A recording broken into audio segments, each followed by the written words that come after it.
I've been obsessed all my life with an idea that, for want of a better term, I've called belatedness, the deep fear or sense that I think has haunted Western literature ever since ancient Alexandria in the opening centuries of the common or Christian era, that we have come too late, that the great age is over.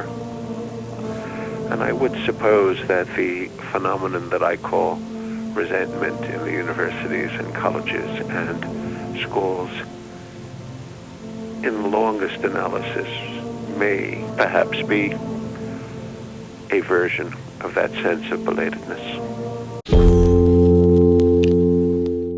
Falstaff possesses most of the squalid flaws that scholars find in him, but Falstaff, at once a great wit, powerful thinker, and a true humorist, nevertheless matches Hamlet as an original consciousness.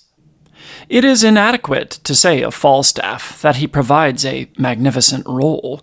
He is a cosmos, not an ornament, and holds up the mirror, not so much to nature, as to our outermost capacity for fresh life. Blake said that exuberance was beauty, and by such an equation, no other dramatic character is as beautiful as Sir John Falstaff. The exuberance of Rabelais' giant forms is matched by Sir John, who must perform within the confines of a stage, while Panurge surges across a visionary France. What William Hazlitt named gusto, power or passion defining any object, and found foremost in Shakespeare, he assigned to Boccaccio and Rabelais above all other prose writers. Hazlitt also urged us to realize that the arts are not progressive, a realization that belated ages like our own attempt to resist. What use can it be for an individual critic, so belated in the tradition, to catalog the Western canon as he sees it? Even our elite universities now are supine before oncoming waves of multiculturalists. Still, even if our current fashions prevail forever, canonical choices of both past and present works have their own interest and charm, for they too are part of the ongoing contest that is literature. Everyone has, or should have, a desert island list against that day when, fleeing one's enemies, one is cast ashore, or when one limps away all warfare done, to pass the rest of one's time quietly reading. If I could have one book, it would be a complete Shakespeare. If two, that and a Bible. If three, that is where the complexities begin. William Hazlitt, one of the few critics definitively in the canon, has a splendid essay on reading old books. In it, he writes, "I do not think it altogether the worse of a book for having survived the author a generation or two. I have more confidence in the dead than the living.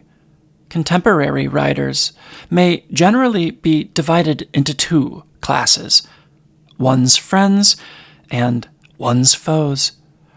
Of the first, we are compelled to think too well, and of the last, we are disposed to think too ill, to receive much pleasure from the perusal, or to judge fairly the merits of either." Hazlitt expresses a wariness proper to the critic in an age of gathering belatedness. The overpopulation of books and authors, brought about by the length and complexity of the world's recorded history, is at the center of canonical dilemmas, since so few now read in the era of television and cinema.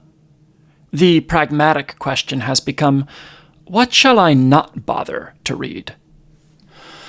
As soon as anyone accepts any part of the dogma of the school of resentment and admits that aesthetic choices are masks for social and political overdeterminations, such questions quickly become easily answerable.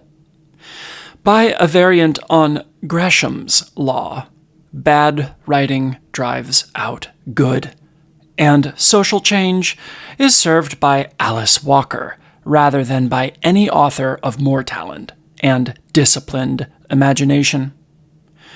But where will these social changers find the guidelines for their choices? Politics, to our common sorrow, rapidly stales like last month's newspaper, and only rarely remains news. Perhaps literary politics are always at work, but political stances have little effect in the strangely intimate family romance of the great writers, who are influenced by one another without much regard for political resemblances and differences. Literary influence is the politics of the spirit. Canon formation, even if it necessarily always reflects class interests, is a highly ambivalent phenomenon. Milton, rather than the two greatest English poets, Chaucer and Shakespeare, is the central figure in the history of the Anglo-American poetic canon. In the same way, the crucial early writer in the history of the entire Western literary canon is not one of the greatest poets, Homer, Dante, Chaucer, and Shakespeare, but Virgil, the great link between Hellenistic poetry, Callimachus, and the European epic tradition, Dante, Tasso, Spenser, Milton. Virgil and Milton remain poets who provoke immense ambivalences in those who come after them, and those ambivalences define centrality in a canonical context. A canon, despite its idealizers, from Ezra the scribe through the late Northrop Frye, does not exist in order to free its readers from anxiety. Indeed, a canon is an achieved anxiety, just as any strong literary work is its author's achieved anxiety. The literary canon does not baptize us into culture. It does not make us free from cultural anxiety.